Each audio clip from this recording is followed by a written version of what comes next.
Hello, everyone, and welcome back to Easy Does It, a podcast created specifically for the amazing members of the MJ team. Rob and I are excited to be back with you again. We have a great episode for you today. This is our very first video guest host episode. Rob, tell the people who we have with us today. I'm doing my own sound effects. We have the one and only, one of the most positive people that I know in the entire planet. She used to sit right down the hall from me, actually right next door. Now she's a little bit farther down the hall, but the positivity still remains. We have the one and only Adrienne Huy with us today. Hey. We're excited to have you here. Yes. I'm excited to be here today. Yeah.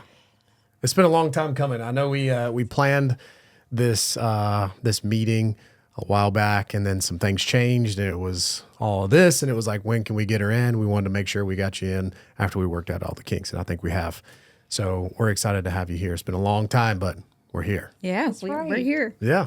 Okay, now I don't have to be the only one to answer the would you rather this Yes. You ready? Okay.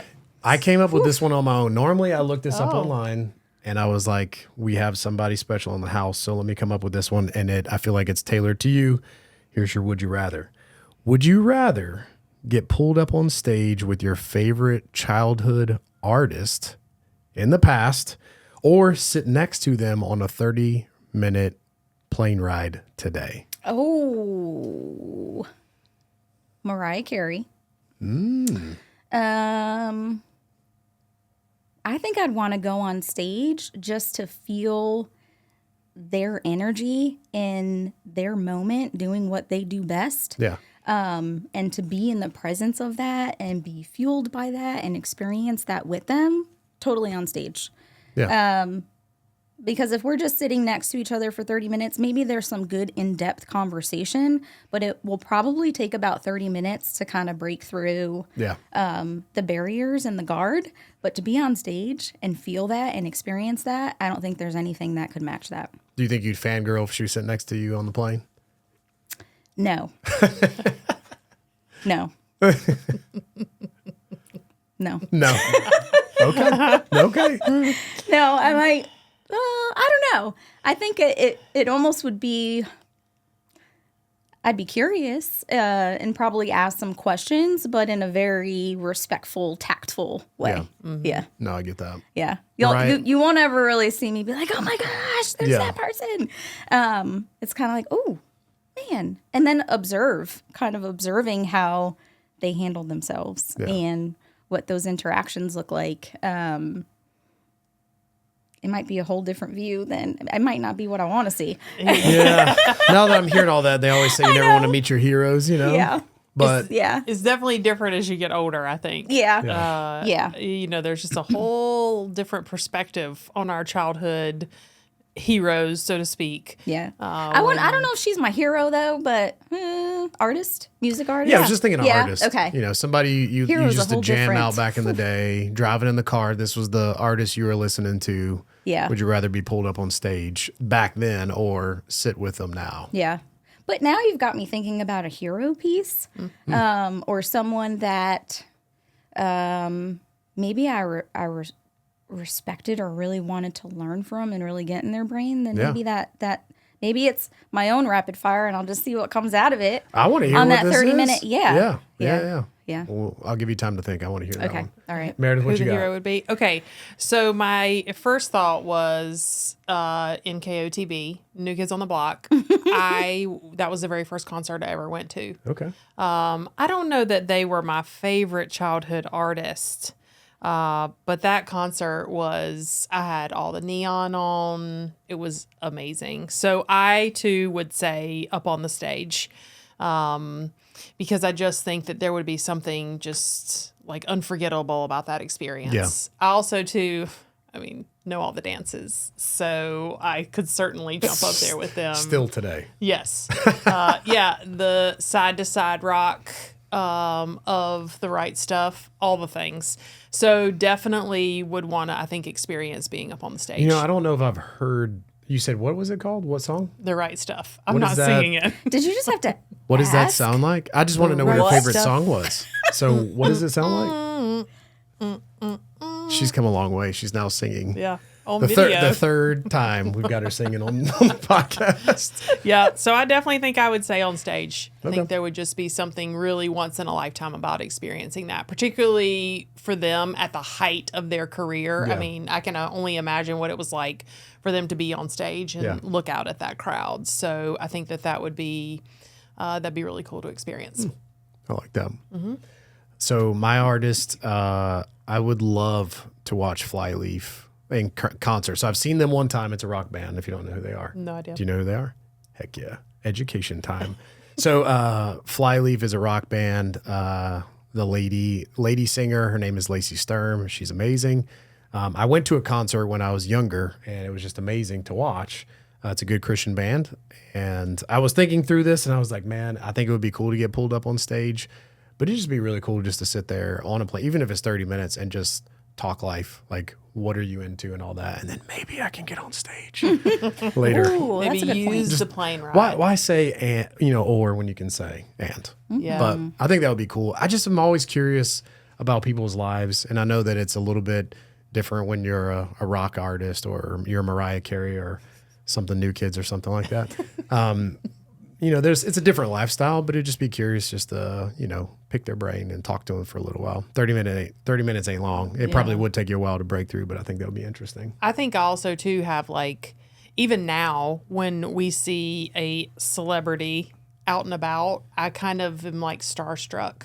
So even if I sat beside them for 30 minutes, I think it would take me 25 minutes to get over myself and ask a question. Yeah. So I think plus two, I think, when you're an adult approaching another adult, it feels different than fangirling when you're younger. I kind of now can respect for example, we would see Steve Smith or Greg Olson or some when they were at the height of their careers with the Panthers. We would see them out at Nothing But Noodles. Yeah. Okay, but these people are just trying to come eat dinner with They their hungry. family. Yeah, Yeah. So I can see now how I might have a little bit different perspective too on approaching people and kind of interrupting their lives. get I it. guess. I get it. Yeah. Little EQ. Yeah. I Read get the it. room a little bit. Yeah. Yep. Well, Adrienne, you have been here since 2020, right? March 2020. March 2020. Dun, dun, and dun. you have taken this organization by storm, and it's been a pleasure to get to watch that. And I was just curious, we want to hear a little bit about you. We want to hear a lot about you.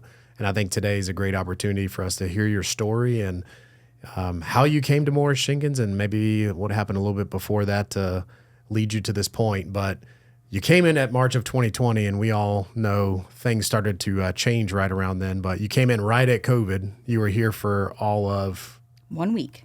1 week. If that. And about a then the world stopped. And then you had people went home. So before you talk about that, maybe lead us through how did you come here to MJ? So we relocated. I'm from New York, not the city, the cool part. We relocated from New York in 2018. And I worked at a gas and electric utility company. Gosh, I started at that company. I was 23 years old. So it was one of the first real opportunities, big jobs that I had coming out of college. I started there 23 years old. I was there for almost 12 years, 11, 12 years. And my husband, James, and I, we had an opportunity. We were at a fork in the road, and we both were living in the same area that we grew up in. And that wasn't what we wanted for our future. It wasn't what we wanted for our children. So our oldest son, Josh, he was in the 4th grade. And we knew that we had to make a decision at that point if we were going to relocate before he got into middle school. And he really got just kind of deepened into, middle school and high school and what his future was going to look like. So we came down one Thanksgiving, and we came down to visit the Charlotte area. And I made reservations for Thanksgiving dinner. And I was speaking with, it was the owner of the restaurant. And I was telling him why we were coming down, why we were going to be visiting. And our initial thought was to look up in the Huntersville area. And he said, you know what? you should really look in South Carolina, Indian Land. You're going to get more bang for your buck there. It's a growing area.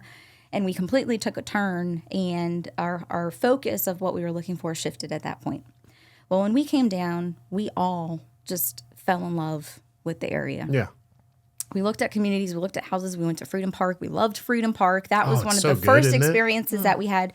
We went to a Charlotte Hornets game. Yeah. It was just a great experience for the kids. And at that point, Sophia was only 3 years old. So she was pretty young.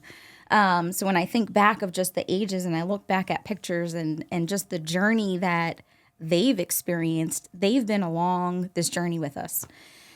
So we fell in love, and James and I, we were looking at different communities, and there was one community that we really liked and we fell in love with in Indian Land, and we drove down, and the whole ride home we were just brainstorming and talking about it. And this is the biggest risk that we were probably, maybe other than choosing each other to marry. I don't know. At that point when we were younger. But this was a momentous moment for us just as a family, as husband and wife. And I joke, and I have joked, and we're both like, hey, this could have either like made or broke our marriage, because it was such just a huge moment to make a decision for. But the key piece was how we stuck together. We maintained our communication. He was always completely open to my communication, however it spewed out in whatever form, and then the same for him. So we made a choice. We put our house on the market when we got back home. So that was a whole leap. We needed all of that to come together before we could make the move. And everything was just so natural and organic. And it all came together. And it was hard, but it was also easy. Yeah. And I say easy in the sense of it felt right every step that we were taking. But looking back on it, I think that was a lot of our doing. It was a lot of our doing of how we were approaching it, the communication that we had, the intent that we had. We were doing it for the right reasons. And we had a vision. We had a vision for our family as we were approaching that. So it all came together. We got an offer on our house. We ended up selling it. So we came down November, and we were officially moved down by May of that next year. So That's such it was a fast turnaround. Yes, it was a quick turnaround. Yeah. Now I am not a huge risk taker. James and I were talking about this the other night. I said, I plan, prepare, and protect. And that is kind of my being, right? Of, okay, we've got to plan for it, and then we've got to prepare for it, and then whatever we decide, I'm going to protect. I'm going to protect this bubble. I'm going to protect this family. He is more of the risk taker and will help me see the other side of it of, it's okay. He's like, whatever we do, we're going to do it together. We're going to get through it. This is what matters, and as long as we're strong, then we'll be able to navigate through it. So he's my, I'm older by 6 months, but he's my wise husband. So we ended up relocating down. The kids changed schools. This was just a huge experience for them. But I think the most challenging part for me was I was leaving a career in New York. I worked for the local utility company. I had a pension. I had a 401k. I started in their contact center. I was actually hired as a part-time CSR, and before I had officially started, they offered me a full-time role in their emergency services side. So we handled all of the gas leaks, all of the major power outages. I was working nonstop, and I loved it because I was working hard. I was making money. When I started at the company, I was at home. I was living at home with my family. And 2 months later, I had worked so hard and already had a plan, and I was moving out. And my mom was like, what are you doing? Why are you leaving me? And I'm like, I can do this. I need to get out on my own. That's a big moment for any parent. Yeah. Mm-hmm. Although I really only moved to an apartment complex around the corner. I did not go too far. It feels like 300 miles to a parent. I did It's not like, go you're too leaving. far. Yeah. But I was working 16-hour shifts like it was nothing. I would go in, I would do a double shift. We were union, so there were all kinds of incentives and overtime and shift premium and meals. And so there was just so much opportunity there to be successful monetarily. Yeah. So I was in that role for a year, and while I enjoyed it, that was within that time was when James and we started dating, and I realized, okay, I don't want to work these crazy shifts because I was working on a rotation. One week I could be working 4 to midnight. The next week I would be working midnight to 8 a.m. Then there might be an 8 to 4 in there. So my body and my sleep cycle was just a complete roller coaster. Yeah. And then when it was just me, I was just working all the time. So there were points eventually we moved in together. I'd be coming home from work and he'd be leaving. So really thinking about that, I was like, okay, I'd really like something more stable from a schedule standpoint. But I also want to get more on the management side of the business.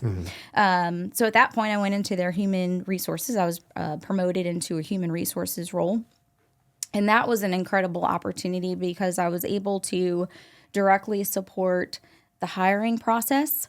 And back then, everybody submitted paper applications. So we would get hundreds and hundreds of applicants for roles like CSR, for management roles, because we were the thing going in the area. Yeah. We were the stable company, the company that everyone wanted to work for. Within the area, we were the only gas and electric utility company, so there was nowhere else to go. Having a pension, being in a union, that stability, people were really looking for. But through that role, I was able to help support our employment process. We changed over our applicant tracking software. I oversaw the internship program that we had, which that was really cool. So every summer we would hire interns from schools across the area, all areas, and they got paid, and they got really great experience and exposure. I was able to go on trips with them, so I coordinated that.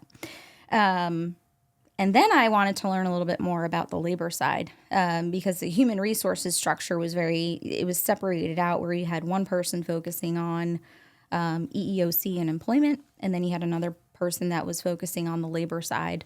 And the internal employees. So I was able to get some exposure there.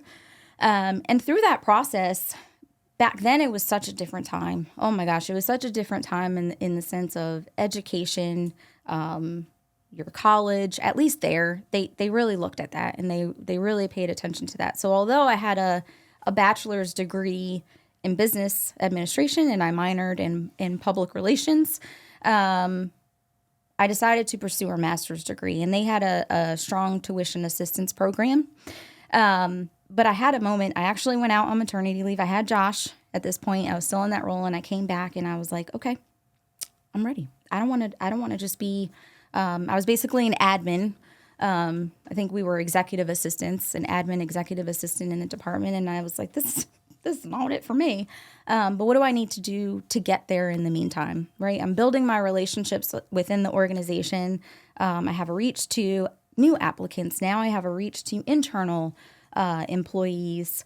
I was supporting different programs. I was seeking out those things to become a part of because I just wanted to learn and get that exposure. So I decided to pursue a master's degree, and I went for organizational communication and leadership, and it was an online program. So Josh, I don't think he was even a year old yet. And that was when schools were starting to come out with online programs. And I found this online program at a school nearby, and James came home one day. I applied. I went through the whole process. I don't even think I talked to him about it.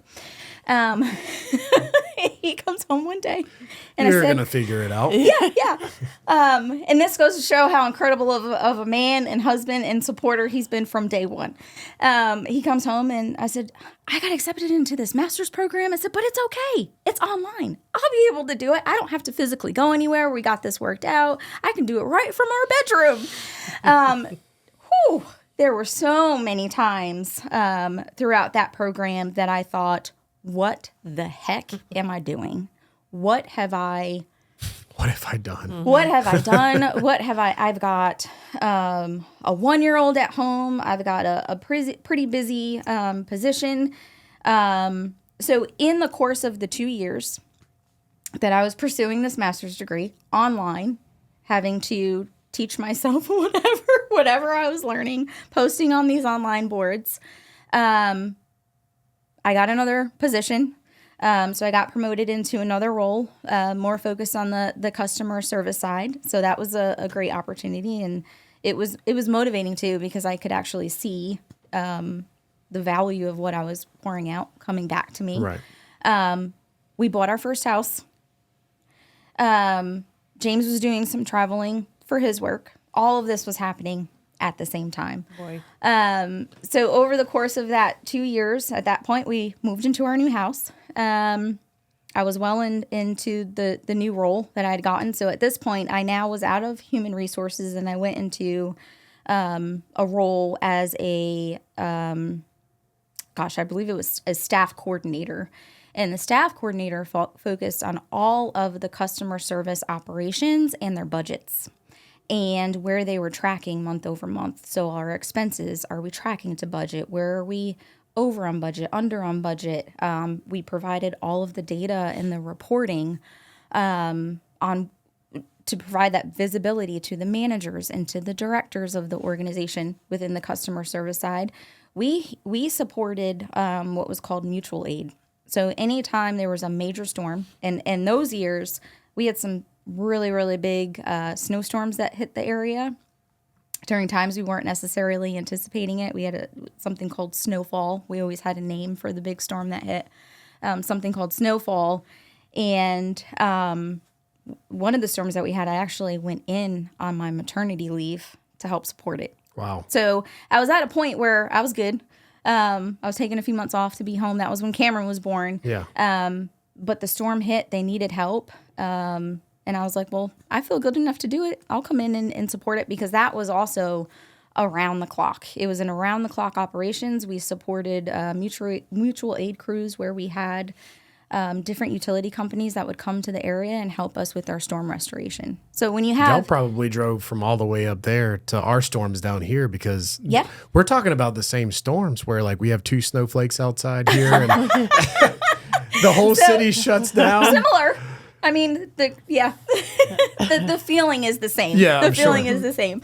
So they would come all over, and when a storm hit there, it was like all hands on deck. Yeah. So we lived across the bridge, and if there was a state of emergency and you couldn't cross that bridge, all I had to do was show my badge, and they'd be like, okay, there you go. I'm important. Yeah, there you go.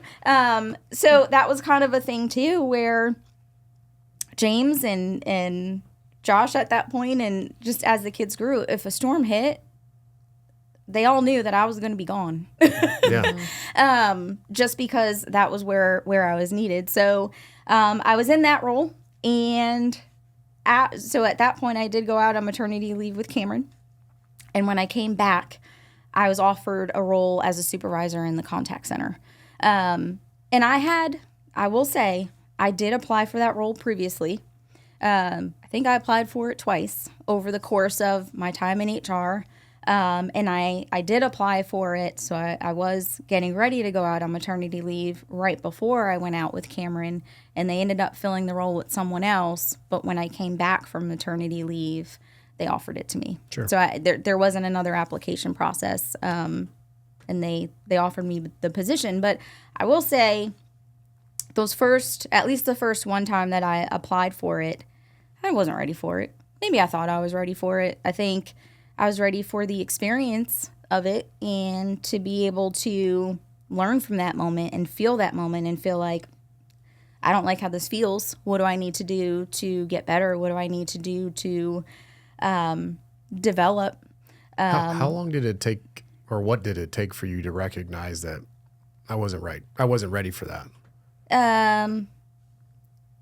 Probably within the last 5 to 7 years, maybe as I got older, and really realizing, you know what, I think I would have done fine in that position. I would have done okay, but I don't know that I would have been as good as I was when the time came. It probably would have been a lot more challenging for me. I would have overcame it. I know that. I'll say that. But it would You have been overcame a master's degree in bed. it would have been a lot more difficult to do that. Yeah.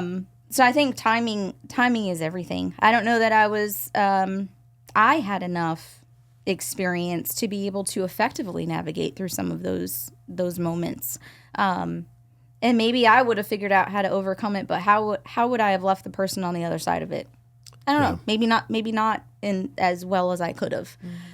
It's interesting the emotions that come up when you get the news that, hey, you didn't get the job, and takes you for a spin, and you're upset or angry or whatever, and it takes time, or it takes experiences, or just experience for you to find out, like, I wasn't ready for it. And maybe, I mean, I'm pretty sure you would have overcame, but the other person that come out on the other side may not be exactly the person who you are today. So I look at those as blessings, but at the moment they don't really ever feel like it, but they're really good teachers for us. Yeah. Little blessings in disguise. Yeah, they can be. I know what we were planning to talk about today, being the seasons of life, but even that, you say the past 5 to 7 years, like now, or the last little bit of your time while you were there is like that moment that you figured out, like, hey, I wasn't ready for that. So I don't know that I really maybe thought about it again. Probably within the last several years of really being able to recognize that moment, or just thinking there's a naiveness, or maybe that ignorance is bliss of, I'm going to get past it, I'm going to do it.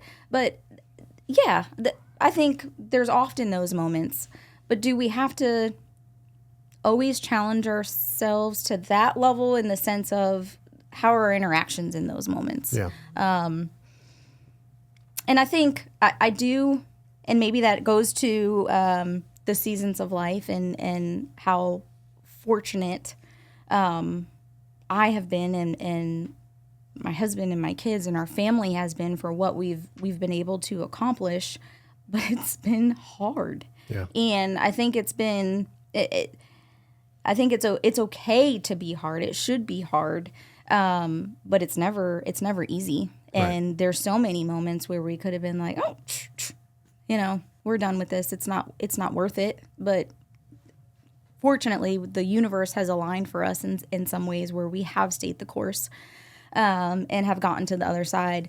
But I really feel like sometimes it's and maybe it's being more reflective. Maybe it's just being more reflective being here, right? Yeah. The last 5 years to be able to open my mind up to think that way, and to be able to receive that myself so that I can help others see that. And when I look back and I think about the timing of things, I do also believe that all those little tiny moments of decisions that we've made, or that I've made, or those forks in the road, and I decided to go down one path, have all led to this as well. Whether there was challenges, the good, the bad, the ugly, whatever that looks like, just all those little tiny moments have a huge impact. And I think sometimes, just as humans, we can lose sight of that, of just those tiny little moments that have a huge impact. Yeah. So yeah.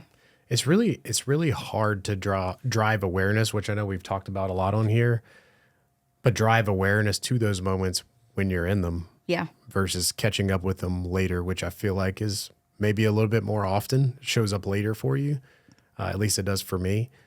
But driving awareness to those moments of, this is an important moment for me. And I think going through that experience for you, you recognize has made me into the person that I am today. How can I draw awareness to those moments at the time that it happens? Because there can be a lot of changes that you can make if you recognize quicker, hey, this is a growth moment for me. This is something that I need to work on. I'm just not ready yet. That's cool. Or I'm cool with that. Or, hey, maybe my performance, the reason why I didn't get the role was my performance at the time, not the interview, but leading up to that. Mm-hmm. Somebody here said one time there was a role for a manager role that opened up, and he said 2 individuals were applying for the same job, and they were peers. And the one gentleman was like, "You ready for the interview?" And he looked at him and he laughed and he was like, "Do you think the interview starts today?" And he's like, "Oh no." Like all this time leading up to that has been an interview. So I think there's such wisdom that can be drawn from those challenging moments like that. In fact, I feel like the moments that are most challenging are the ones that are a lot of times our best teachers rather than ones that just work out. So I'm glad it didn't work out for your sake. You That's know, right. Yeah. It created you who you are today. Yeah. Did you, when you guys moved down here, did you have a job? No. So that was, I really rambled on what I did in New York. Cause that wasn't the end. Contact center. Then I was offered a position as a, director on our meter reading and collections. So that's kind of where that comes full circle, I think, of, okay, I applied for this role and I didn't get it. And now I've put in the work and I put in the time and I've challenged myself and I've gotten outside my comfort zone. And now I'm presented with an opportunity that I didn't even know was available. And that started happening. And that was the last 2 years of my time at the utility company. And that was where I really saw, and that's what made it really challenging to leave that is I have a solid future here. Yeah. I've really built a good pathway for myself. But what we were striving for and what the vision that we had for our family was bigger than that. Yeah. So it wasn't about me at that time. It wasn't about, my path. It was about our pathway as a family. And that's where, again, this wise husband that I have, he said, you've created your brand. He said, your brand of who you are and what you've built and what you've done, all those skills and everything that you've developed, they're going to come with you. Yeah. And you're going to take that with you where we go. So whether it's here or someplace else, you're going to be able to take that and you are that brand. So no matter where you go, the opportunity is going to be there. Still. That was a hard That's a really hard. Wow. How long were you there total time? about 11, 12 years. So I think I was just about to hit another anniversary. Yeah. I think that's I a was just long about to hit time. my 12-year anniversary when we left. So that was a long time. And I am not, I think as I've gotten older and more mature, I've gotten more comfortable with change. And I think that comes through confidence and experience and learning that, okay, it is going to be okay. And while I might feel like I don't have control over this situation, I have enough control in what I've put into it. And there's some things that we can control and there's some things that we can't. So I did not have a job coming down here. Yikes. We had put a deposit on a house that we were building in 2018. So we found the community that we loved. We put a deposit on the house and we knew, okay, worst case is if I don't find a job. So James, he was fortunate enough to still be managing the team that he had up in New York from down here. They allowed him to do that. Now, that was a temporary basis. He also had to find a role down here, but they allowed that to bridge some time for us, which, again, the universe aligning. His good decision-making and his good performance allowed that. So it goes back to those tiny little moments that I don't think we realize will have an impact later on. Right. So no job. I did contract work when we came down here because I was like, I'll do anything. I'll do anything just to get some money flowing in, make sure that we have stability. It was not an option to not get that house, whatever that looked like. I got a few job opportunities. When I was doing the contract work, they actually offered me a full-time role. But I ended up getting an offer at another company. It was for more money. And that was the worst job I ever had. That was a job I had right before Morris-Jenkins. So thank you, Brandon and team, for that opportunity. It was a role. It was a senior operations manager for a company that truly treated their people like numbers. It felt like I was working in a machine. There was no real development. I think they thought that they were developing, but I think it was masking just not good leadership. Yeah, other stuff. Yeah.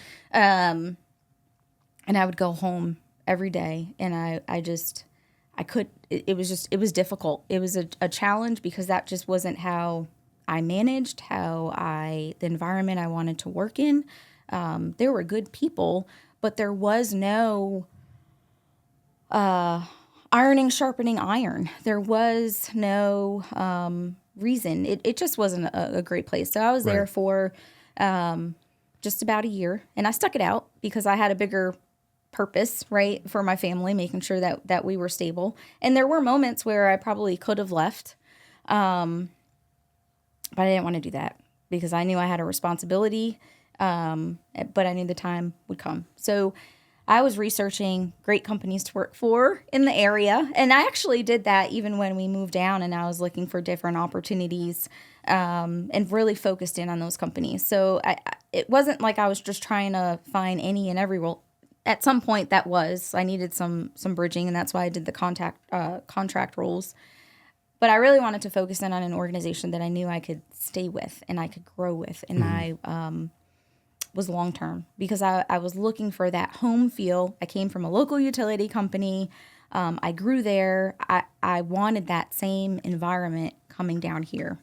I knew pension was probably not anything I was ever going to see again in an opportunity, which I was okay with that. But I just wanted that stability. I wanted a place that was going to pour into me just as much as I would pour into it. So I interviewed for the contact center director role, which, interestingly enough, I did see the role because it must have been a year prior when that position was posted, probably when you were in it for a little bit of time, Rob. But I didn't apply for it at that time. I think I was getting into the other role. Shame on me. Well, maybe great opportunity because There it is. you were able to get that opportunity too. See, the universe was aligning in its own way. Little moments. I just warmed it up for you. He did, yeah. But that wasn't, your pathway was completely different too. Yeah. And I interviewed for the role, and I went through that process, and the position was offered to me, and that was it. I was gone. There was a weight that was lifted off my shoulders to not have to go back to that last company. I am fortunate that it was an opportunity that I had.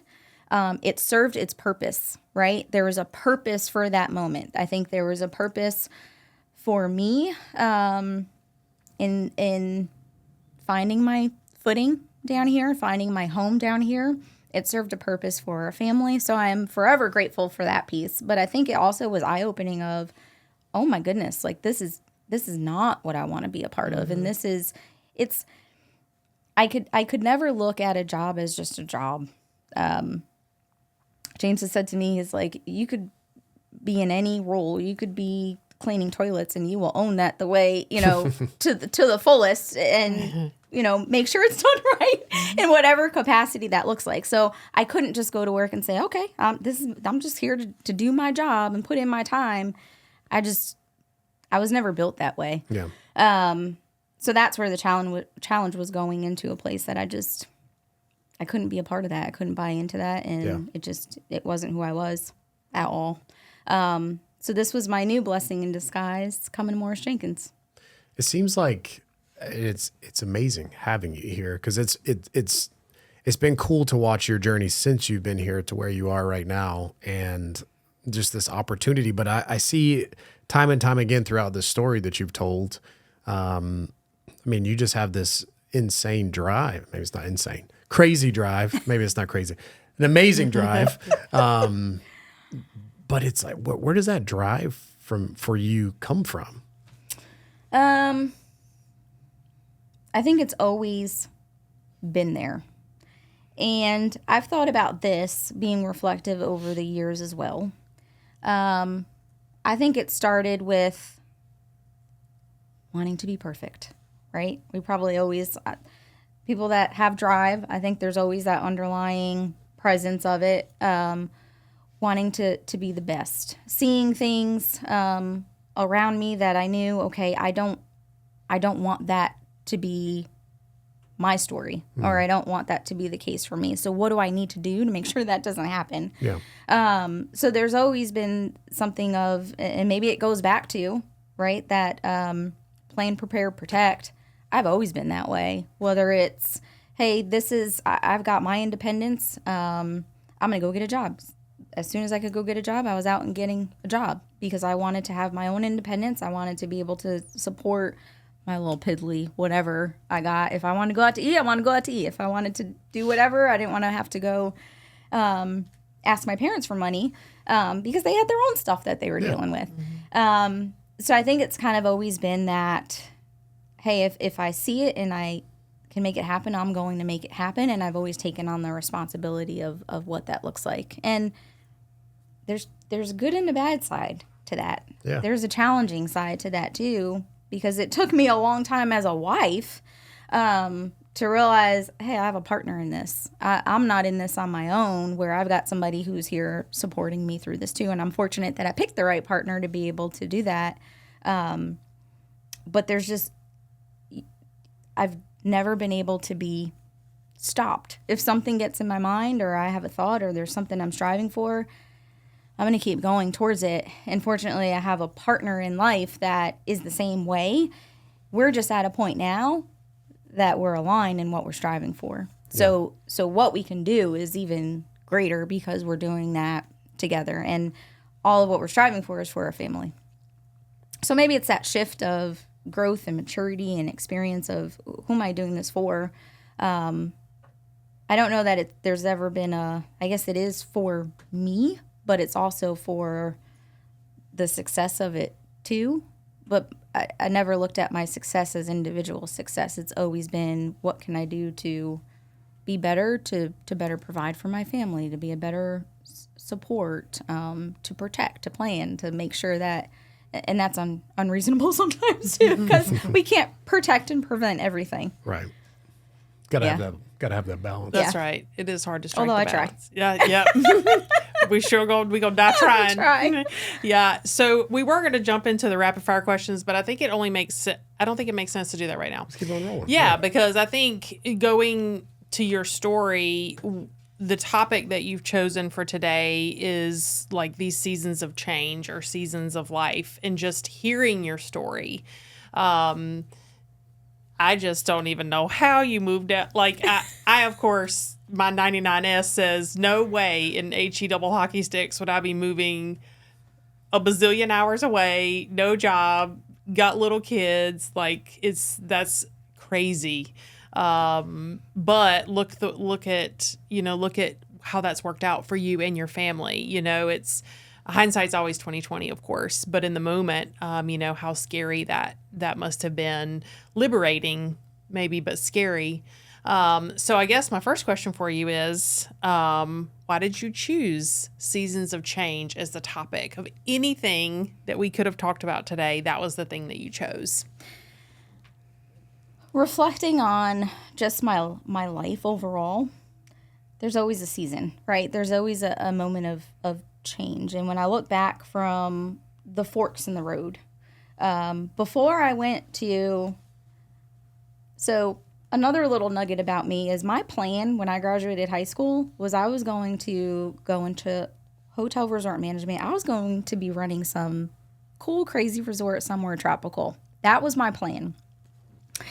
And I ended up pursuing a business degree, and that was a part of my plan. Why I didn't end up going to a hospitality school, I don't know. I think I didn't know enough back then. I was the first to be going to college, so I didn't really think, okay, I should be visiting all these different schools. I should be really seeing what I like. What programs do they have?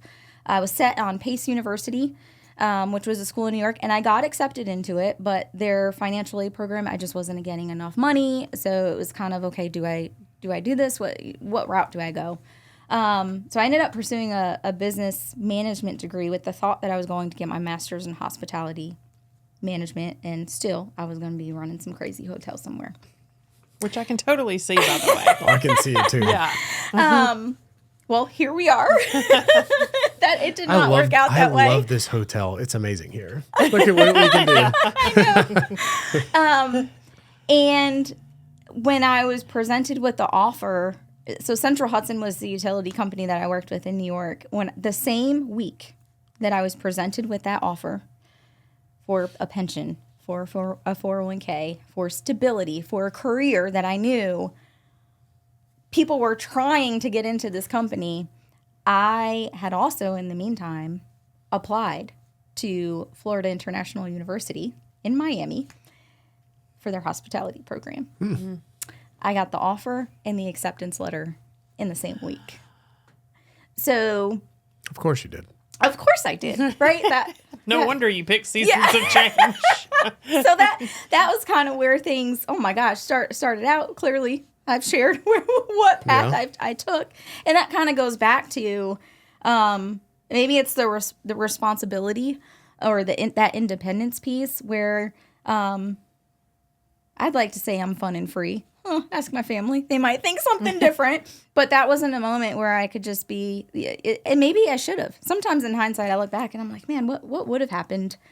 I told James that we still would have been together. We would have been destined to be together either way. But what would have happened if I took that path and I was a little bit more free in my decision making and didn't go down the safe path? I've always gone down the safe path. And I think the beauty of just that moment of relocating and it ending successfully, and we're in a season of change right now. We'll get to that later, but that ending successfully, I think I realized it's okay to take risks. Now, there's always been a little bit of a fallback plan where even if I didn't get the job that I needed to get and we weren't able to build the house, we weren't going to lose any money. So we were always strategic about our planning and our decision making in that moment and in that big moment. But we still knew it was the best decision. And the only way for it to happen was to take some big risks to get there. Because if I waited until I found an opportunity, I mean, back then people weren't as willing to hire someone that didn't live in the area. I think we're a little bit more open to that across organizations. So it was that much harder. I came down a few times for career fairs, and those weren't quite the opportunities that I was looking for. But I think through this process and through this experience and through that season of change, I learned a lot about myself.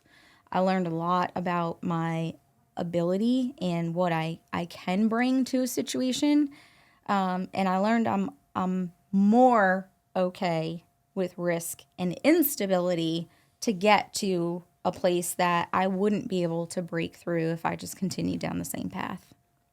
It's interesting hearing you say, I know you didn't say it like this, risk adverse, but you like the stability.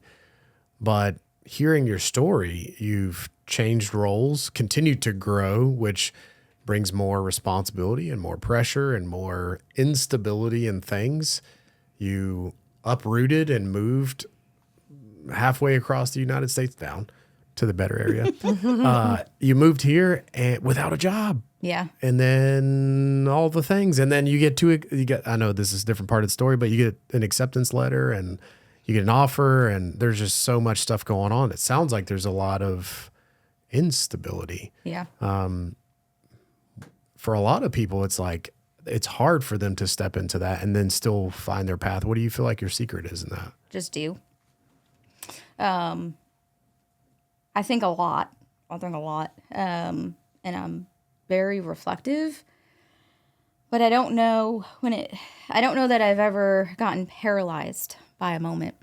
And even through different opportunities and position changes, there's still a form of stability. So I'm not worried about my ability to perform. I'm challenged in my ability to perform, and I want to make sure I perform to the highest level. But I still feel like there's some layer of that's within my control of what I can do to get there. So I think maybe instability comes from me of what's outside of my control and what can I do to prevent hardship. Mm-hmm. What is challenge equal to you? That is a great question.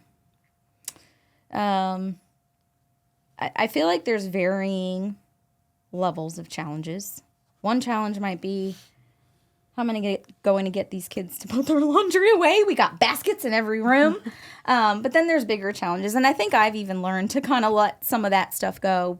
over the years and put into perspective what is important. But when I think about a challenge, I think it's something that I don't have an immediate idea of how to achieve it, or I don't have an immediate thought on how to fix it. And it's not something that is immediately instinctual or a natural response to it. I've either got to take a moment to think about it, take a moment to process it, and then put some action to it. So I think challenges for me are things that I don't have a quick answer or response or know exactly how to approach it or what action to take right away in the moment. Yeah. And that could be in so many different forms. It might be as simple as logistics and scheduling with the kids, or something as big as what business decision are we going to make, or we have a challenge here and we really need to make a decision. Yeah. Well, I know seasons of life is the topic today, and of course you do some good old listening to Jim Rohn. I see you got the book there. Yep. It's funny. We when, love props now. Yeah, we got to put it over here. I don't think it's going to stand up. No. Plus, I have my pages marked. Of course you do. But he talks. I love Jim Rohn. Such good stuff. He talks about if you want to see change, you have to change. He says this so much, and throughout all the seasons of life, when he talks about the fall and the winter and the summer and the spring, of certain actions that you have to take in each.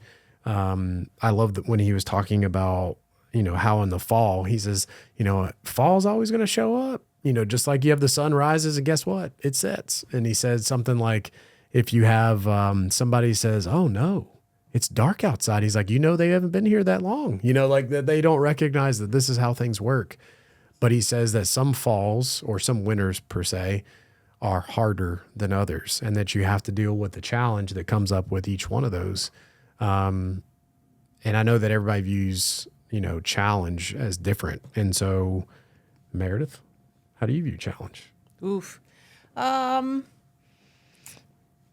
think what Adrienne said, not knowing initially how to address it, not knowing how to it's something that makes me feel like, I haven't necessarily, because one thing I recognize kind of about Adrienne's story also is the fact that, and we've talked a little bit about this on the podcast, it's like the more times I put myself out there, the more times I do it, it's almost like we build this agency. That's one of my new favorite words right now. We build this agency within ourselves to be able to trust ourselves, to be able to handle a risk or whatever comes next. So I think a challenge to me is when it's like, I may not have a whole lot of agency in this category because I haven't had to do it yet. And I'm not really sure if my skills and what I have are the right ones for this challenge. It doesn't mean I can't work at it. It doesn't mean I can't try and figure it out. It just is... It makes me do that. Like it makes me have wait a second, I might have to dig in the depths of my toolbox here to figure out exactly how to navigate this. So I think it's anything that I haven't faced a couple of times and maybe don't lack as much confidence in my ability to be able to navigate it. Yeah. No, that makes sense. Challenge, I love the fact that it's viewed differently in everybody. Everybody's life experiences teach us something about challenge. And I think it's unique, even from your perspective and your perspective on things, that challenge can be scary. It is scary, but if you view it in a productive way, then you can get a lot out of challenge. And you recognize that challenges can be great gifts, but we can't predict those. You couldn't predict your path forward. It's just like, hey, here's the data that I have right now. Here's what looks like the best path forward. I can't imagine getting a job. I think you said job offer and a acceptance letter at the same time. It's like completely different paths. Yeah. Party or responsibility. Right. Right. Miami? I know. Miami or fine. I just choose a crusty New York. responsibility. Yeah. Where it snows. And now I'm going to work all the time. It snows here during the weather. once every 7 years. Not in Miami. 2 snowflakes. Yeah, not in Miami. And That's not for in sure. Miami. No. Yeah. Mojitos and sun. You can still have a mojito you can have it Yeah. here. Yeah. Maybe that's after this.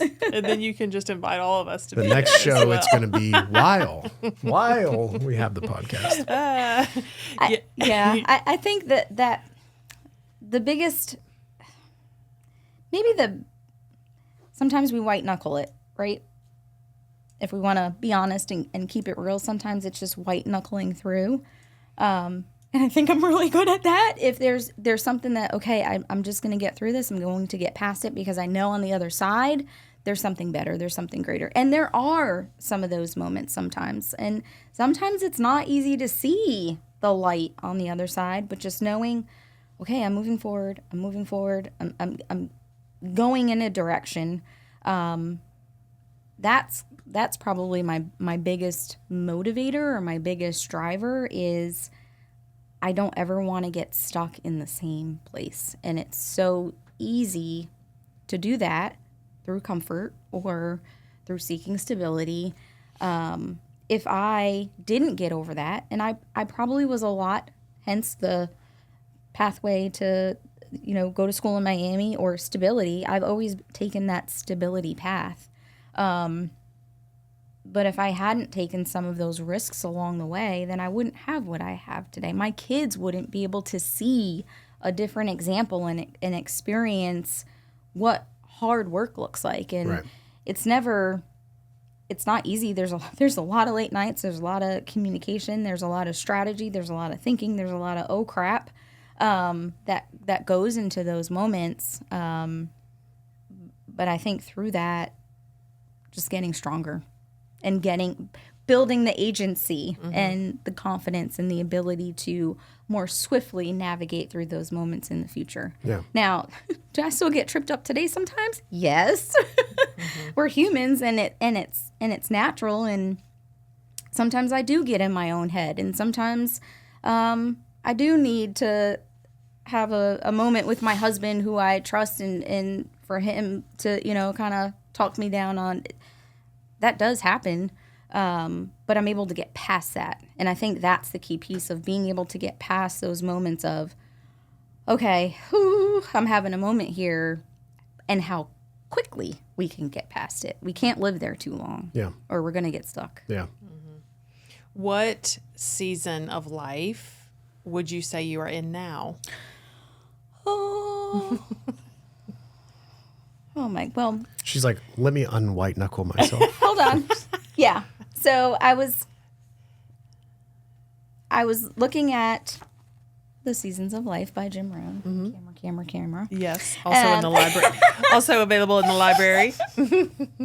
Someone will get some of my underlined books because mine is from the library. You didn't. I did. I'm like an old school, check my book back, and someone's going to get a cheat sheet. Yep, me too. I highlighted. So I was thinking about summer. And I was thinking about summer just naturally because that's the season that we're going into. But also where we're headed as a business. And what we do here at Morris-Jenkins and just what is up ahead.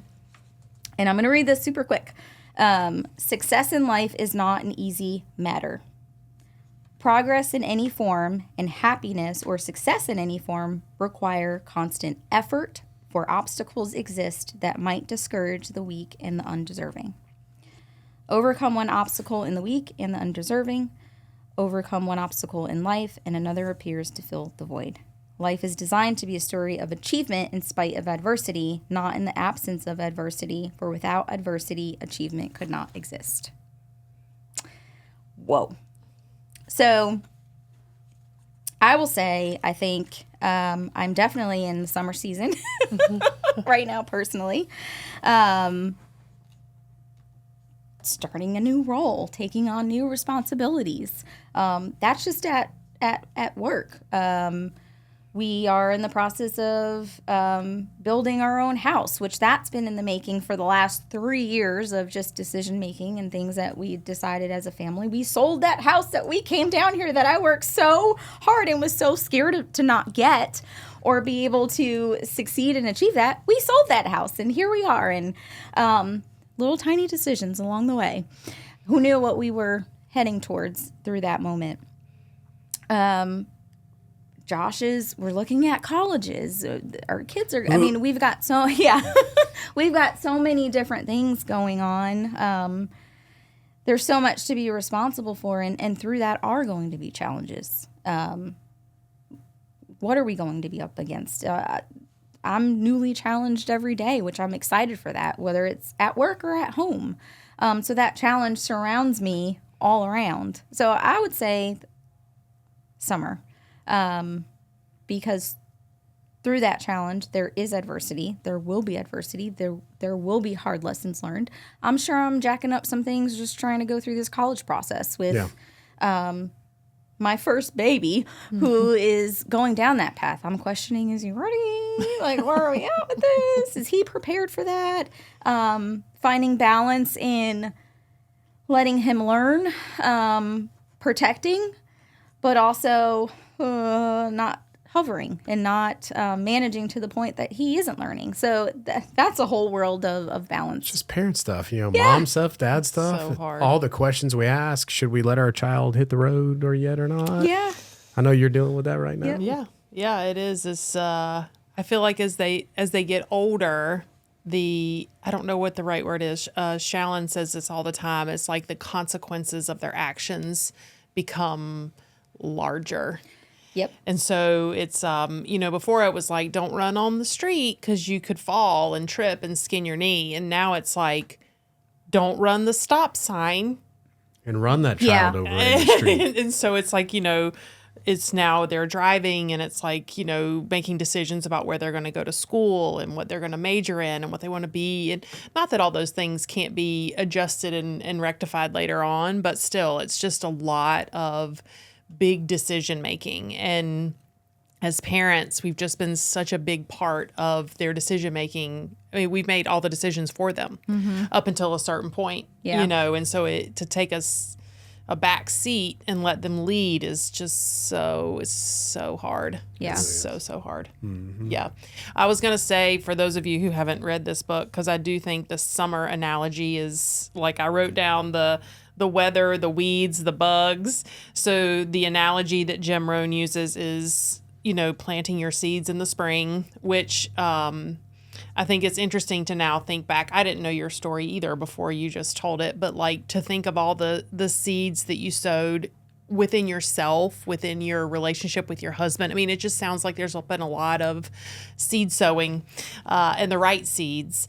And so then summer is where we have to protect the seeds from the weather, from the bugs, from the, the change, from college visits and all of those things, because what I wrote down is the law of the universe is faultless. As you sow, so shall you reap.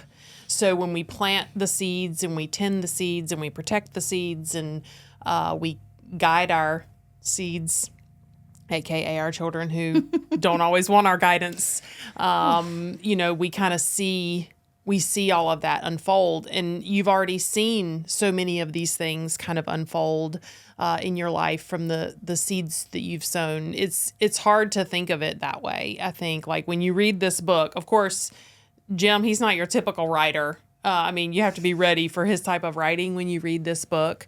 But it's one of the things that he talks about, Rob kind of alluded to this, is like this predictable pattern of change and how things are always going to be changing. The sun rises, the sun sets, the 4 seasons. I mean, it's just, there's always this predictable pattern of change.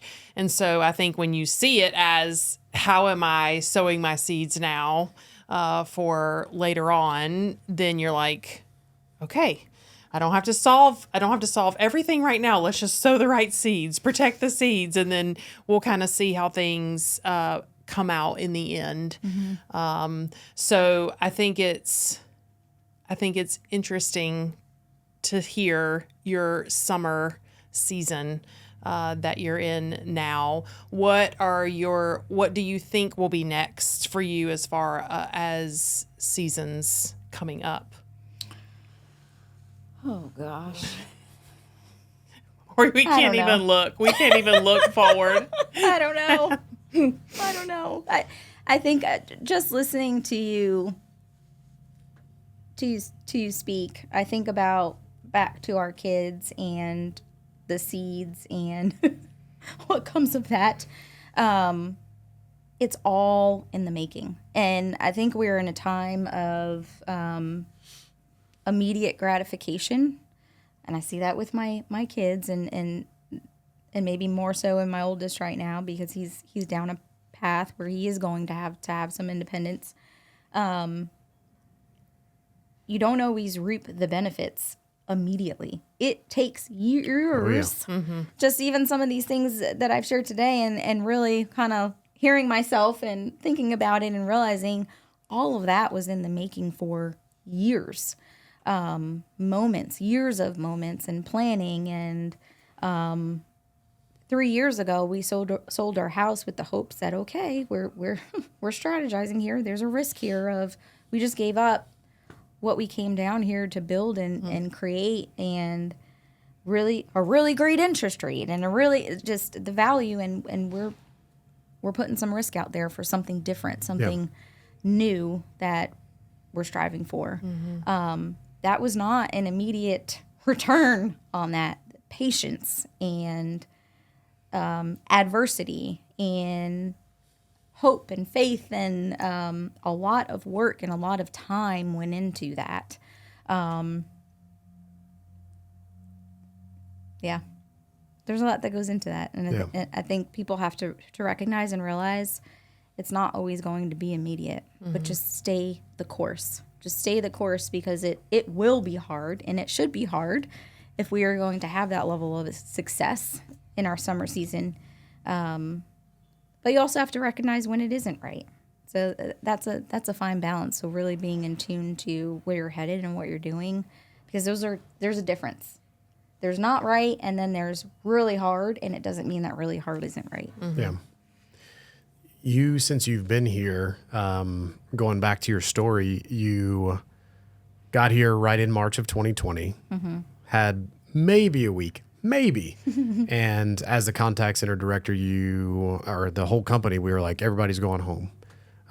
You dealt with a lot of challenge through that, a lot of uncertainty, and you brought a lot of stability to the organization. And then after that, you moved to being the support services director, not just managing one team, but four teams ish, something like that. Yeah.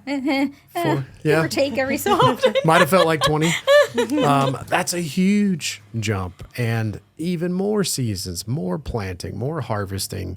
And you've impacted so many people's lives, being the support services director. And then recently you stepped into the COO role, which is a massive jump. First female COO in the organization. I think only the second official COO in the organization, which is a massive accomplishment. And you've had a ton of stuff thrown your way since you've gotten this role. When you think about people out there that are listening to this that may really relate to your story about, taking the safe route and like, I'm going to take a risk when I have to, but I know I have to take, it's going to be challenging. How do you find for yourself and those out there that are like you, how do you find that you juggle those scenarios where you push yourself, balancing that, but then also finding a way to juggle all that stuff at the same time, pushing and then also like finding and keeping yourself? A big piece is my support and the people I surround myself with. There's not a lot of fluff in my day, just in general. So all those moments are really intentional on what I'm giving and what I'm also trying to get from that. I have to say the people that I work with, the support that I have on the operations team and the tactical team and just support services, just really the people that I work most closely with bring a ton of value. I am so thankful to the teams that I worked with that first week in March of 2020 when COVID hit and everyone went home, because they have made a huge contribution to my growth and what I've been able to learn and the knowledge I've been able to build over that time. And that's not just on the management side. That's Kathy Rushing was a huge contributor to just helping me learn and having really great conversation. There were days that it was just she and I in the contact center. And I am so thankful and appreciative of those moments because I was able to build a relationship. So I think that the people that I allow to get in, right? The people that I allow to take my time, and who I give my time to. And I don't want to say that because everyone is deserving of time, but I think it's what I allow in is a huge part of that through that support and being able to balance that. If there's something that is coming in that maybe is not great, well, I hope that I can share something with that person that helps turn that around for the future for someone else. Yeah. So I think it's really just the people I surround myself with, the support that I have, and the value exchange. Yeah. I know when we keep people around us that are like-minded and share the same values and are drivers like you are, you're going to get a lot of that stuff back. I know a lot of times they say it's not good to live in an echo chamber of people saying the same stuff, but it is nice when you live with people and work with people that are just as passionate as you are and are drivers just like you are, because you feed off each other. This is the norm. I know in the training team, we have a lot of people that are very similar. They're big learners and like to drive, and like there's a high bar that's set on the team, and it's just the expectation, and that's where we live up to. And when you see, lower performance, or you see where somebody stumbles, it's like, hey, let me help you. And I know you've done that for a lot of people, and I know that's happened on our team a lot as well. And I think even probably in your 5 years that you've been here, in the different roles that you've been, I'm sure there's been some massive lessons that you've learned along the way. Yeah.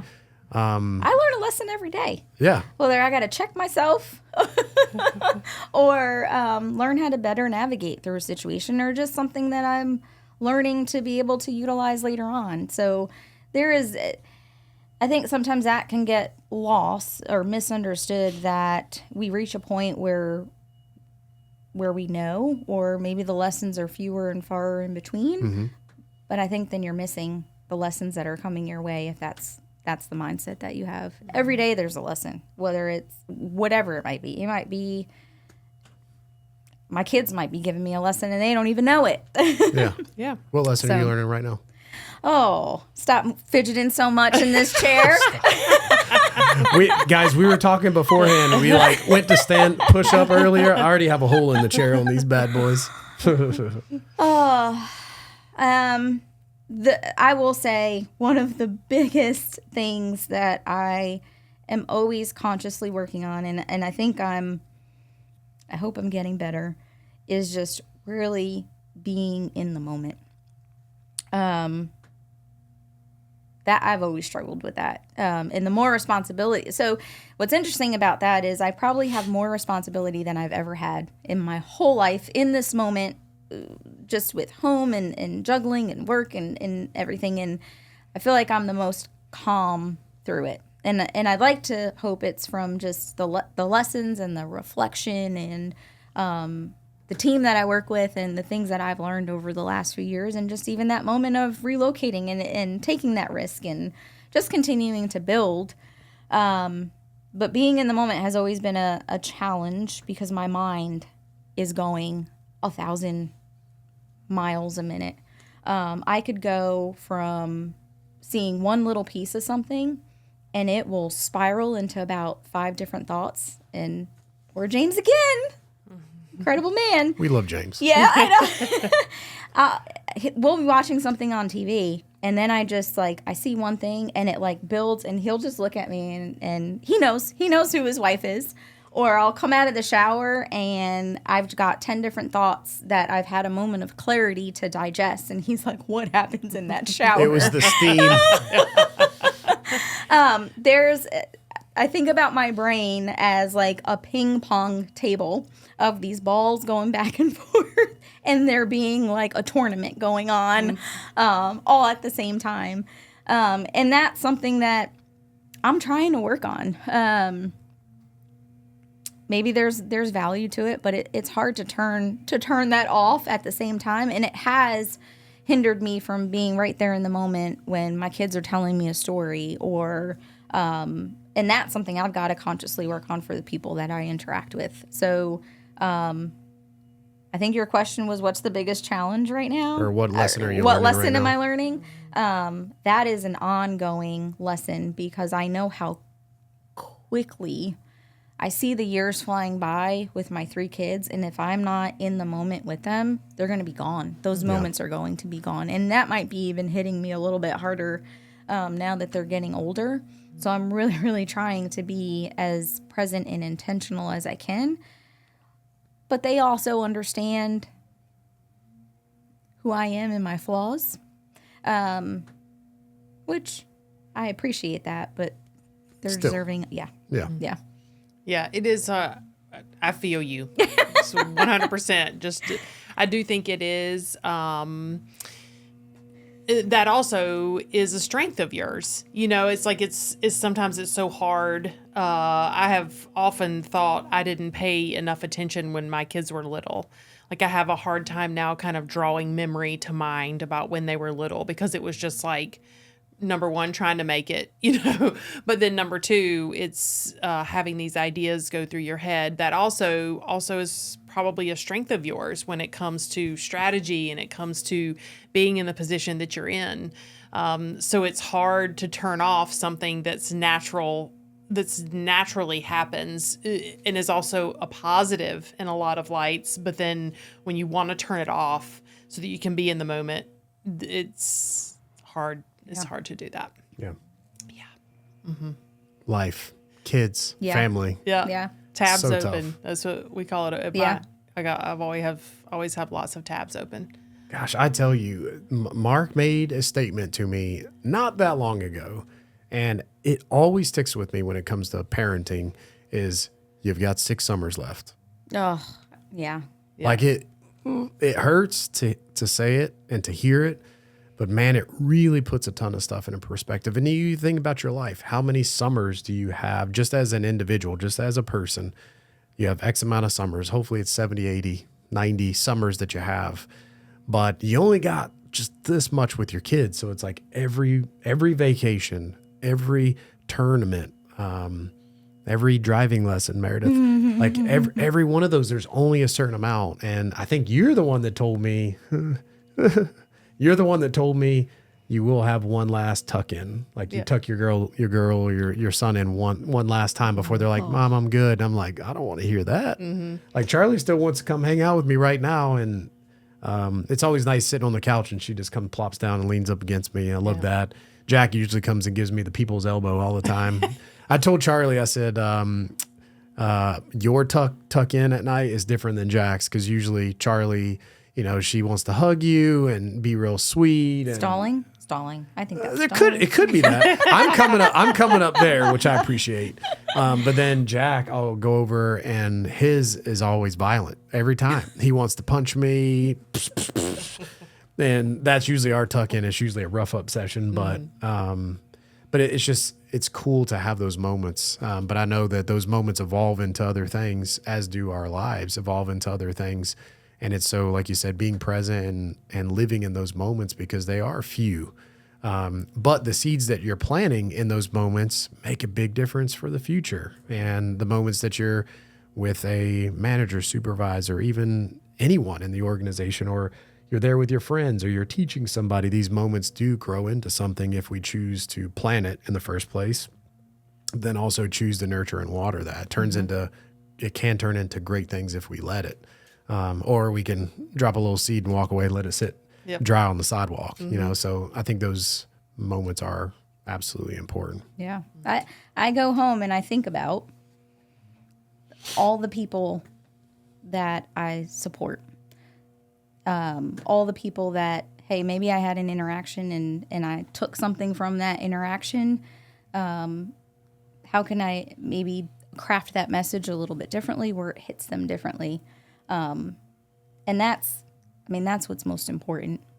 Yeah. Is being able to, so not turning it off, I guess is okay. And sorry for anybody. I always preface, if you get a message from me late at night, don't feel like you got to respond. It's just more, I don't want to lose sight of it sometimes. Because I really am thinking, how can we bring value to the situation, or how can I help support this person in whatever they're striving for? And it might just be one moment of a thought. So I think about all of it all the time. Yeah. Well, I do know that like Brandon or the management team, the operations team and tactical team just talked about strengths, like what are our strengths, what are our weaknesses. But we also have a lot of those strengths that can be weaknesses if they're left unchecked. Yeah. So even having that talent of like, I think about stuff all the time. I want to try to bring value all the time. I think that's great. But you got to, of all things, we always have to watch it. Being a great communicator, you can learn that you talk too much or maybe you overtalk. So I think every one of our talents can be great things if we manage it and watch it. I feel like when we're in organizations like this and we have the roles that we do, we all three have great impact on people. But I think thinking about the message of who do I want people to know me as, I think that's an important question to ask ourselves and to think about. And you've made massive impact on the organization. What message would you want to leave with people?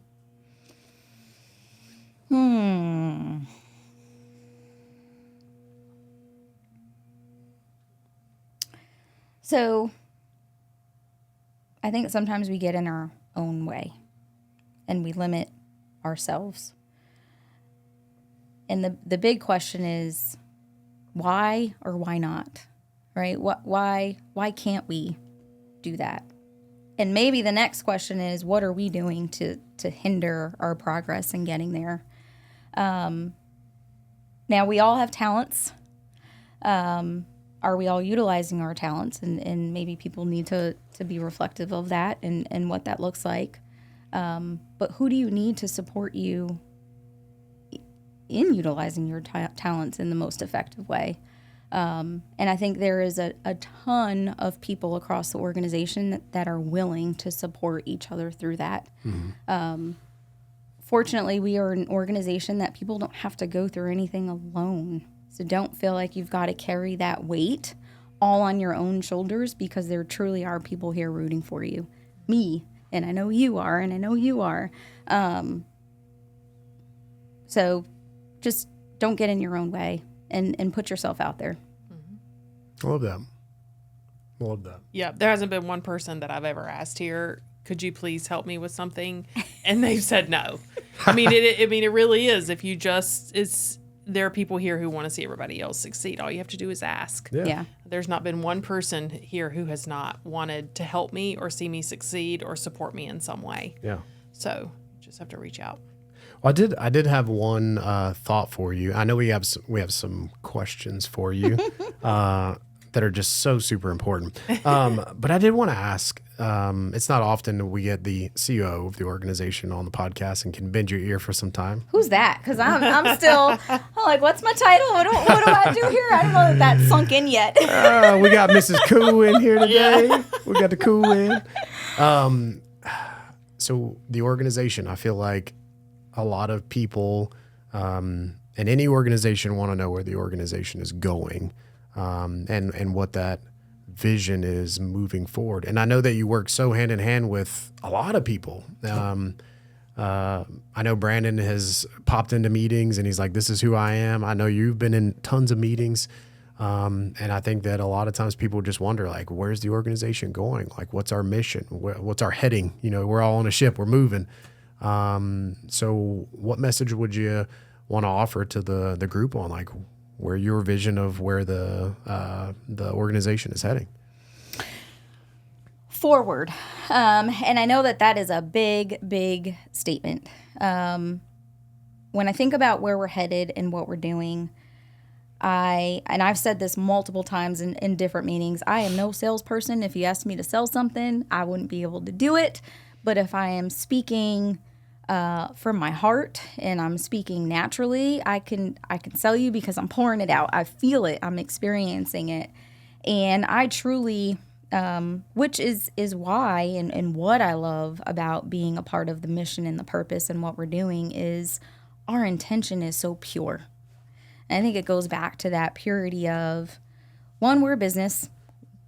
Can't take away from that. We are a business, and we've got to generate revenue, and we've got to manage our expenses. That's just what a business does. But the outcome of that is our flywheel, ultimately making it easy for our customers, but also pouring that back into the organization. And pouring that back into the organization is first and foremost, and that's the people, and it's our growth, and it's the opportunities that we can provide. And I wholeheartedly believe and support that mission, and am so excited to work with a team of people that believe that as well. And that, maybe that's a very, very high overarching view, but that is where we're headed. And we want you guys out there to be a part of that. But it's going to take some work to be a part of that. It's going to take reflection. It's going to take adversity. It's going to take challenges, because in order for us to get to where we're going, we need people that are willing to put in the work to get there. We can't change that. No matter what we do in life, no matter what we do individually and personally, we can only move forward if we put in the work to get there, or we're just standing still and we're going nowhere. Forward. Hopefully that forward. Yep. As simplistic as that Onward. sounds. Yep. Forward. Effort. Yeah. Work. Effort. Forward. Yeah. It's not going to be easy. And if it is that easy, then are we really doing, what we can? Yeah. Are we really challenging ourselves to be our best? And I had a meeting this morning, and I shared with the team, it starts with us. And I know Brandon has shared this, and I know he's communicated this and truly believes it. It's what we're doing individually, internally, within. All of that, that's what's most important. If we're working on that, that naturally bleeds over into our contributions as an employee, a contributor to the organization. Right. But it starts first with us individually. And just keep moving forward. Don't get stuck. You have people that are here to support you. You have people here that are rooting for you. You have people here that want to see you be successful. But you've also got to be real with yourself at the same time on, hey, this is what I need to work on. These are my challenges, and this is what I'm struggling with. Yeah, that makes sense.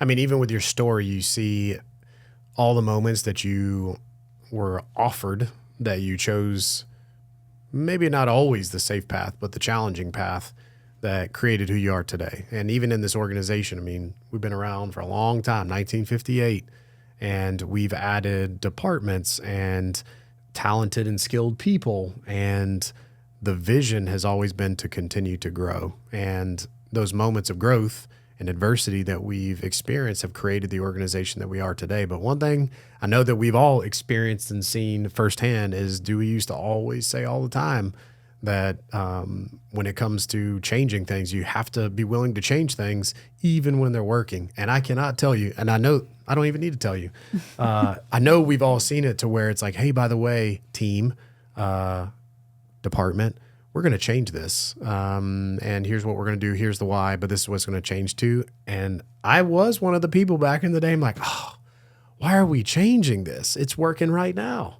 But the change towards the future is what's most important. How are we going to continue to level up? And you have to be willing to change things while they're working. Otherwise, by the time you find out they're not working, you're on the decline. Mm-hmm. And on that natural curve of a business, it's like, you don't want to get on the decline.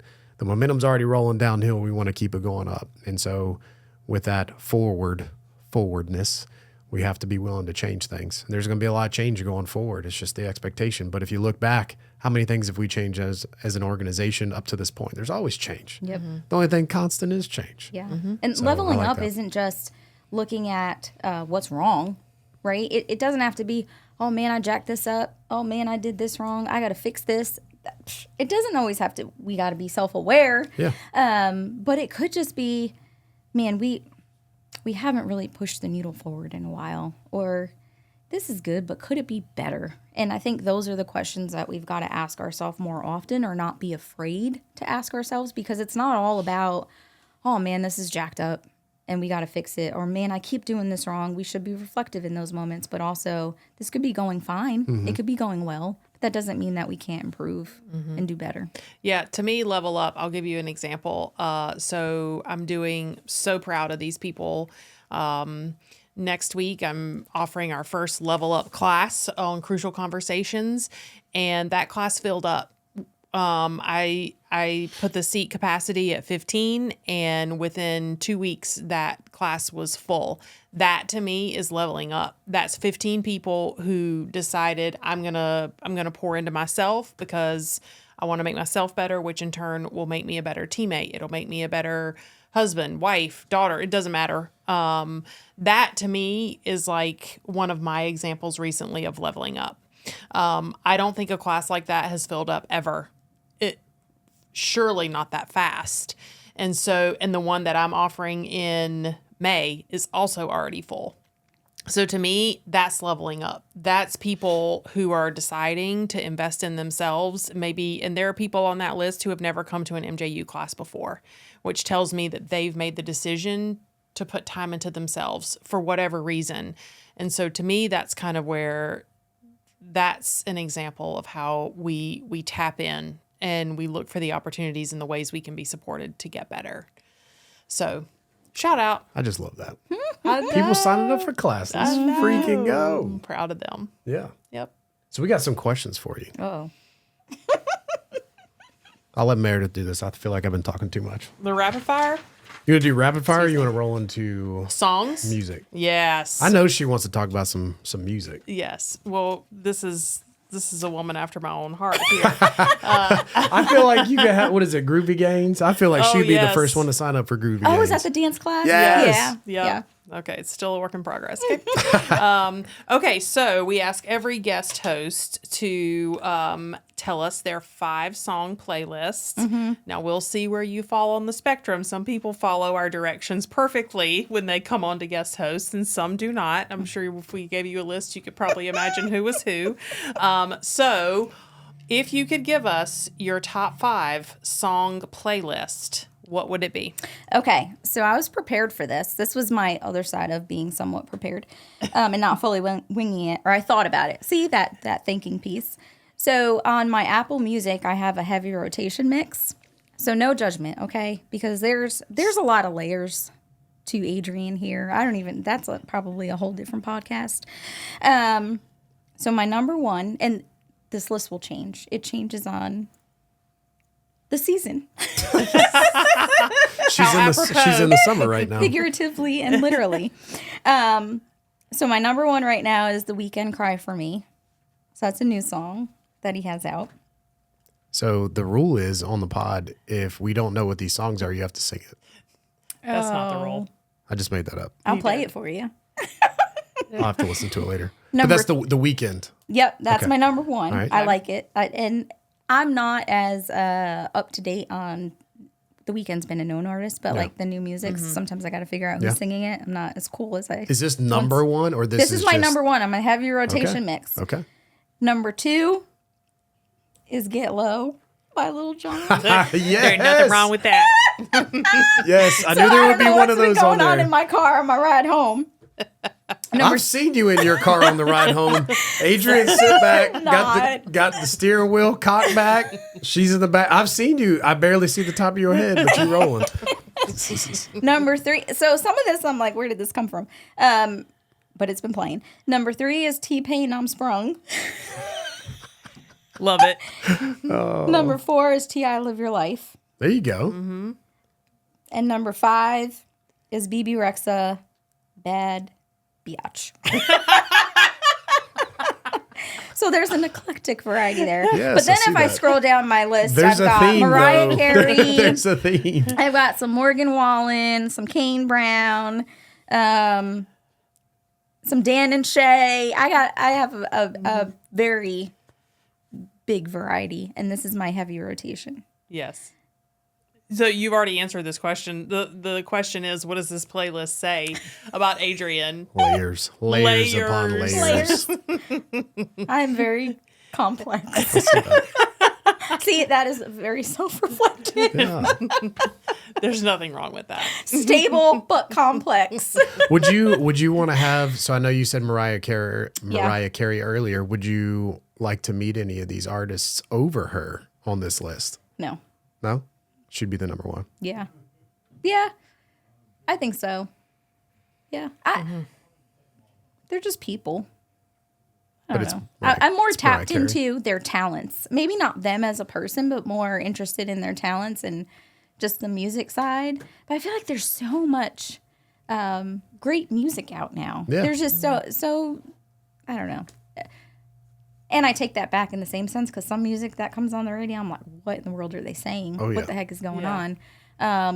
But if there's like a really good beat and it's just kind of deep and raw and energetic, I like it. Yeah. Usually I'll be attracted to a song before the artist. It's the actual beat of the song, like the production of it. But I feel like that happens so often. You have people like, oh, I love this song. And then you go back and you're like, did you listen to the words? It's like, did you know what they said or whatever? And it's like, no, I just liked it. Yeah. But that is kind of how music is. I mean, you think about how music kind of formed. It's like you felt the beat and you felt the rhythm of the whole thing. You add words to it. It adds a story. Some people got some ratchet stories though, but hey, that's just how it is. You got to get low sometimes, right, Adrienne? That's right. Window to the wall. Okay. The layers. That probably means something. The layers. know. You know what it means.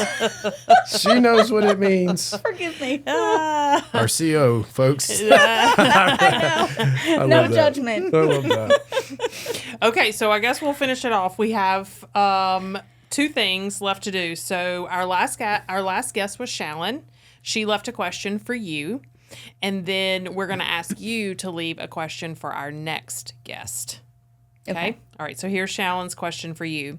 How do you see your circumstances influencing who you are, and in what ways are you taking charge of overcoming the obstacles you face? So I have this Mr. Jenkins told me quote that came out of one of the newsletters probably shortly after I was hired. And I cut it out, and it's been taped on my computer monitor in the 6 office moves that I've had the last 5 years. And I've changed monitors, and I've untaped it and taped it back. It might even be the same tape from the very beginning. I probably had to add a few layers, but Mr. Jenkins told me, if you really want to do something, you'll find a way. If you don't, you'll find an excuse. And the first time I read that, I felt it. It stuck with me to the point this has been sticking by my computer on my computer monitor for about 5 years now. And it is so true. And I think sometimes we lose sight of that. We can find an excuse for everything, for anything. But that's just us selling ourselves short and not giving ourselves a chance to succeed in whatever that is. So next time anybody has an excuse for something they can't do, I want them to come to me and tell me that they found an excuse for something, but then I also want them to also tell me what they did to overcome that and what they actually did to try it out, and were they successful in accomplishing whatever they were setting themselves out for. Don't be bringing no excuses up in Adrienne's office now. That's right. She's going to help you find a way. It's okay if you tell on yourself and say, I first had an excuse, but then I did this. Sure. But if you are doing that, I want to hear about it. I love and it. celebrate you for accomplishing it. Yeah. Okay, what's your question for our next guest? Oh.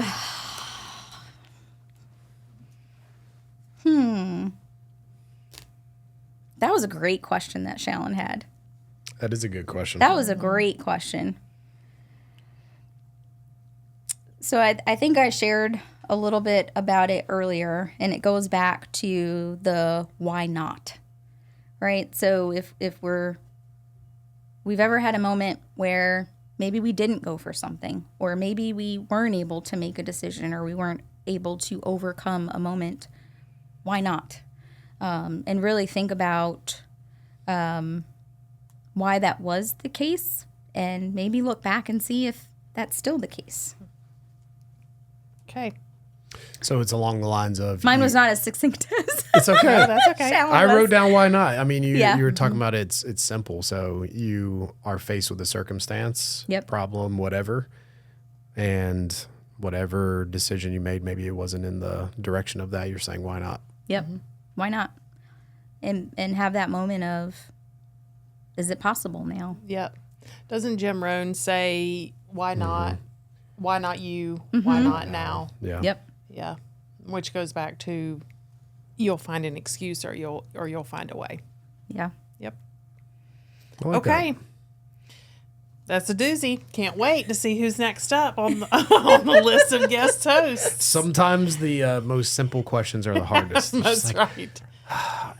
I'll just do it tomorrow. Why are you doing that tomorrow? Why not today? Why not? Yeah, we'll have to dig in, see what Dadgummit, Adrienne. see what the guest host has been making excuses for. Yeah. I'm sure they'll appreciate that. I'm sure they will. All right, I think that's it. Yeah. First video co-hosted episode in the books. We appreciate you taking time to be here with us. Thank you so much. Thank you guys. This was fun. This was fun. It is. It's always time. It's fun to just take time to be with each other and to have these conversations. And I have thoroughly enjoyed getting to learn more and know more about you.